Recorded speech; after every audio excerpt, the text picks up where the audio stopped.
వైసీపీకి electoral bonds ద్వారా 150 కోట్లు ఒక గేమింగ్ కంపెనీ ఇచ్చింది. దీనికి అంటే ఆ గేమింగ్ కంపెనీకి వైసీపీకి ఏంటి సంబంధం అనేటువంటి ప్రశ్నకి సజ్జల రామకృష్ణారెడ్డి ఇచ్చినటువంటి కామెంట్స్ ఏవైతే ఉన్నాయో అవి హాట్ టాపిక్గా మారుతున్నాయి, ఇప్పుడు మారాయి కూడా. మరి ఈ అంశానికి సంబంధించి మనతో మాట్లాడడానికి, వారి విశ్లేషణని మనతో పంచుకోవడానికి ఈరోజు మనతో పాటు ఉన్నారు సీనియర్ పొలిటికల్ అనలిస్ట్ రాజేష్ అప్పసన్ గారు ఉన్నారు. వారితో మాట్లాడదాం. వైసీపీకి 150 కోట్లు ఒక గేమింగ్ కంపెనీ ఇచ్చింది. కంపెనీకి వైసీపీకి ఏంటి సంబంధం అనే ప్రశ్నకి సజ్జలు చేసినటువంటి కామెంట్స్ చూస్తుంటే అవి ఇప్పుడు చాలా హాట్ టాపిక్గా మారుతున్నాయి. దీన్ని ఏ విధంగా చూడాలి అంటారు? అసలు ఆయన ఈ రకంగా కామెంట్స్ చేయడం ఏంటి ఈ అంశానికి సంబంధించి? ఇప్పుడు మనకి ఒక తెలుగు సామెత ఉంది, బొంకరా బొంకరా పోలిగా అంటే టంగుటూరు ఆవాలు తాటికాయంత అన్న అంట. అట్లాగే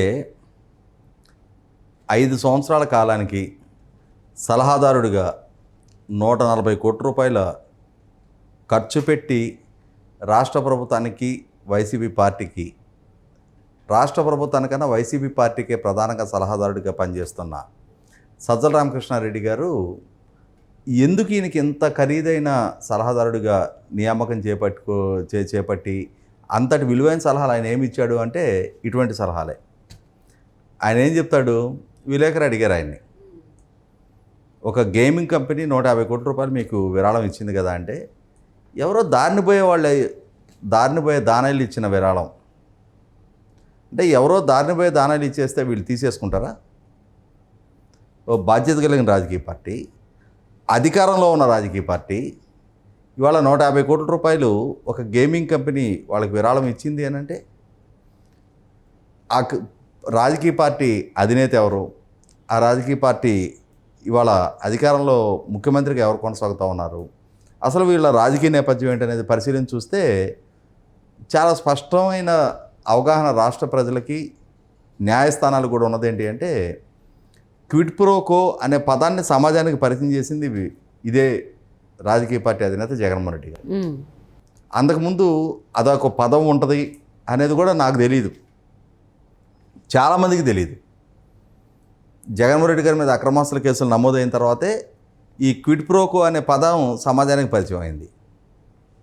నీకిది నాకిది అని చెప్పని, నా వైపు నుంచి నీకు ఈ వెసులుబాట్లు కల్పిస్తా, నీ వైపు నుంచి నాకు ఈ లబ్ధి చేకూర్చు అని చెప్పనే విధానంలో జగన్మోహన్ రెడ్డి గారికి ఆర్థిక ప్రయోజనాలు చేకూరిని వాళ్ళ నాన్నగారు ముఖ్యమంత్రిగా ఉన్న రోజు ఆ ముఖ్యమంత్రి పదవి అధికారాన్ని అడ్డు పెట్టుకొని కొన్ని కార్పొరేట్ సంస్థలకి వాళ్ళ నాన్నగారి అధికారం ద్వారా వెసులుబాట్లు కల్పించారు.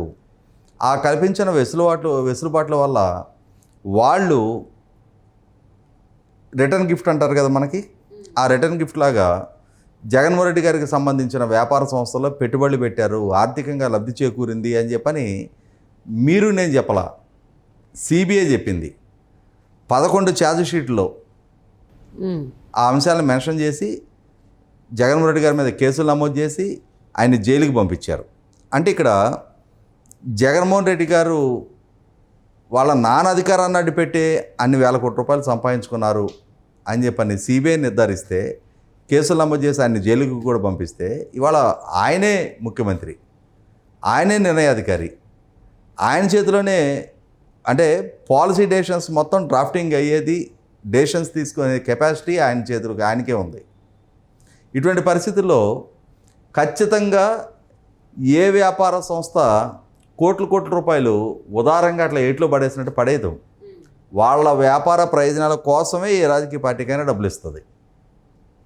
లేదు ఏదో సమాజ సేవ చేయాలి అనుకుంటే ఈ రామకృష్ణ మిషన్కో, అంటే అటువంటి సామాజిక సేవ చేసే సంస్థలకు ఇస్తారు, మదర్ తెరీసా గారి సంస్థలకు, అటువంటి సంస్థలకు ఇస్తారు. రాజకీయ పార్టీలకు ఎందుకు ఇస్తారు? రాజకీయంగా రేపు వాళ్ళ అధికారంలోకి వస్తే తమకు ప్రయోజనాలు చేకూరతాయి, పాలసీ డెసిషన్స్ తమకు అనుకూలంగా తీసుకుంటారు అని చెప్పని. ఇప్పుడు మనం గత కొన్ని నెలలుగా ఒక సంచలన వార్త వింటూ ఉన్నాం. ఢిల్లీ ప్రభుత్వం 100 కోట్ల రూపాయలు సౌత్ లాబీ దగ్గర లంచం తీసుకొని ఆ ఢిల్లీ ప్రభుత్వం రూపొందిస్తున్న కొత్త మద్యం పాలసీని వీళ్ళకి అనుకూలంగా రూపకల్పన చేసి, తద్వారా 100 కోట్ల రూపాయలు వాళ్ళకి దక్కిని, ఈ కొత్తగా రూపకల్పన చేసిన పాలసీ ద్వారా వీళ్ళకి ఆర్థిక ప్రయోజనాలు చేకూరినాయి, వ్యాపార ప్రయోజనాలు చేకూరినాయి అని చెప్పాను కదా. ఇప్పుడు అది పెద్ద కుంభకోణం అయ్యి ముఖ్యమంత్రి కేజ్రీవాల్ గారు కూడా అరెస్ట్ అయ్యి జైల్లో ఉన్నారు ఇప్పుడు. ఉప ముఖ్యమంత్రి కేసీఆర్ గారు కుమార్తె ఎమ్మెల్సీగా ఉన్న కవిత గారు, ఆడిటర్లు, వివిధ హోదాల్లో ఉన్న లాబీయిస్టులు, మద్యం వ్యాపారులు అంటే ఖచ్చితంగా తమకు అనుకూలమైన నిర్ణయాలు వెలువరించడం కోసం, ప్రభావితం చేయడం కోసం ఇస్తారు. ముందుగా ఇచ్చేసి మీరు మాకు ఈ పని చేయమని కూడా అడగరు. ముందుగా ఒప్పందం జరిగిన ప్రకారం పనులు చేయించుకొని ఆ చేయించుకున్న దానికి రిటర్న్ గిఫ్ట్గా ఇచ్చే డబ్బులే ఇవన్నీ కూడా పార్టీలకు విరాళాల రూపంలో. ఇప్పుడు ప్రూడెంట్ ట్రస్ట్ ద్వారా ఇచ్చిన, ఎలక్ట్రల్ బాండ్స్ ద్వారా ఇచ్చిన అధికార పార్టీలకి ఇతోధికంగా డబ్బులు అందుతున్నాయి అని అంటే ఇవాళ కేంద్ర అధికారంలో ఉన్న భారతీయ జనతా పార్టీకి, వెస్ట్ బెంగాల్ అధికారంలో ఉన్న తృణమూల్ కాంగ్రెస్ పార్టీకి, ఆంధ్రప్రదేశ్లో అధికారంలో ఉన్న జగన్మోహన్ రెడ్డి గారి పార్టీకి, తెలంగాణలో మొన్నటి వరకు అధికారం చెలాయించిన కేసీఆర్ గారి పార్టీకి, తమిళనాడులో అధికారంలో ఉన్న డిఎంకే పార్టీకి, ఈ అధికారంలో ఉన్న పార్టీలకే ఇంత అత్యధిక విరాళాలు ఎందుకందిని? రాజకీయ పార్టీలు ఎవరికైనా ఇవ్వటం అంటే ప్రతిపక్షాలకు కూడా అంతటి స్థాయిలో అదే ప్రపోర్షన్ అందుండాలిగా. ఇక్కడ ఏం జరుగుతుంది? రూపాయలు 90 పైసలు అధికార పార్టీకి ఇస్తే ఒక 10 పైసలు ఏదో వీళ్ళు ఏడుస్తారులే, వాళ్ళ దగ్గర నుంచి చేయించుకునే అన్ఈవెన్ ఫేవర్లో బయటకు వస్తే వీళ్ళు గోల్ చేయకుండా ఉంటారులే అని చెప్పని ప్రతిపక్ష పార్టీలు కూడా తృణవ పనవాట ఇదిలిస్తున్నారు. కానీ అధికార పార్టీలకైతే 100 కోట్లు 1000 కోట్లు దొక్కుతున్నాయి కదా. ఇటువంటి సందర్భంలో ఒక గేమింగ్ కంపెనీ నుంచి మీకు 150 కోట్లు ఎందుకు వచ్చినాయి అంటే పాలసీ డెసిషన్స్ వాళ్ళకి అనుకూలంగా మీరు ఏమైనా నిర్ణయం తీసుకున్నారా? ఎటువంటి ఆర్థిక ప్రయోజనం వాళ్ళకి చేకూర్చారు మీరు అని చెప్పని విలేకరు ప్రశ్నిస్తున్నప్పుడు సజ్జల రామకృష్ణారెడ్డి దాని ఆ ఇంటెన్సిటీ, ఆ గ్రావిటీని డైల్యూట్ చేస్తా, అదేముంది ఏదో వాళ్ళు ఇస్తూ ఉంటారు అట్లా, దాన్ని పోయి దానాలు 150 కోట్ల రూపాయలు విరాళం ఇస్తారా అంటే ఇక్కడ మనకు ఇంకొక తెలుగు సామెత మెన్షన్ చేసుకోవాలి. ఇక్కడ వాములు మేసే స్వాములవారికి పచ్చగడ్డి మహాప్రసాదం అంటారు.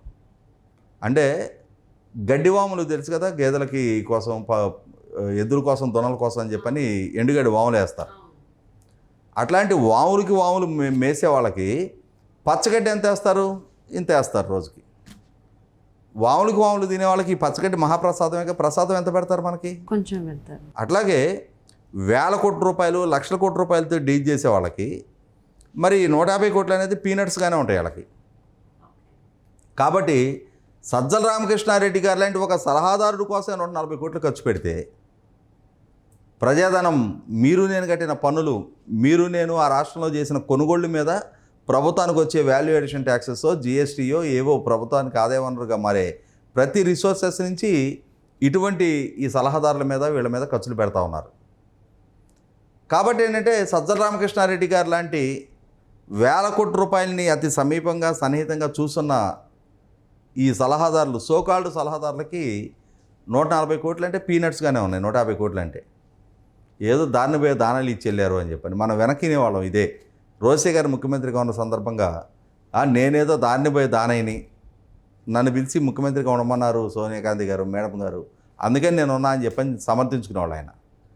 అదేవిధంగా ఇప్పుడు కూడా 150 కోట్ల రూపాయలు దాన్ని పోయి దానాలు ఇచ్చి వెళ్ళారంట సజ్జల రామకృష్ణారెడ్డి గారు. ఓవాచ మనకి విష్ణు సహస్రనామం, లలిత సహస్రనామం విన్నప్పుడు అర్జున ఓవాచ అని చెప్పని, అంటే అర్జునుడు చెప్పిన శ్లోకం అనమాట అది. అట్లాగే సజ్జల రామకృష్ణారెడ్డి గారు ఓవాచ ఇది.